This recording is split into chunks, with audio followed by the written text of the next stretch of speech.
അധ്യായം 105 അൽ ഫീൽ. അവതരണം മക്കയിൽ. സൂക്തങ്ങൾ 5. ഒന്നാം സൂക്തത്തിലെ അൽ ഫീൽ എന്ന പദം തന്നെയാണ് തലക്കെട്ടായി സ്വീകരിച്ചത്. ആന എന്നർത്ഥം.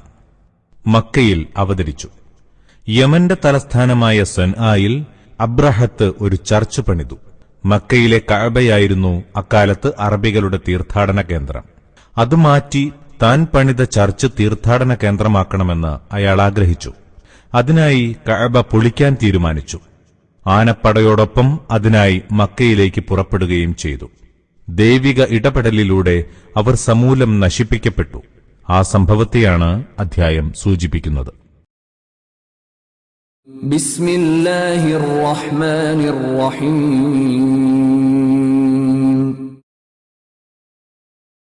ആനക്കാരെ നിന്റെ നാഥൻ ചെയ്തതെങ്ങനെയെന്ന് നീ കണ്ടില്ലേ? അവരുടെ കുതന്ത്രം അവൻ പാഴാക്കിയില്ലേ? അവരുടെ നേരെ അവൻ പക്ഷിക്കൂട്ടങ്ങളെ അയച്ചു. ചുട്ടെടുത്ത കല്ലുകൾ കൊണ്ട് ആ പറവകൾ അവരെ എറിഞ്ഞുകൊണ്ടിരുന്നു. അങ്ങനെ അല്ലാഹു അവരെ ചവച്ചരച്ച കച്ചിത്തുരുമ്പ് പോലെയാക്കി.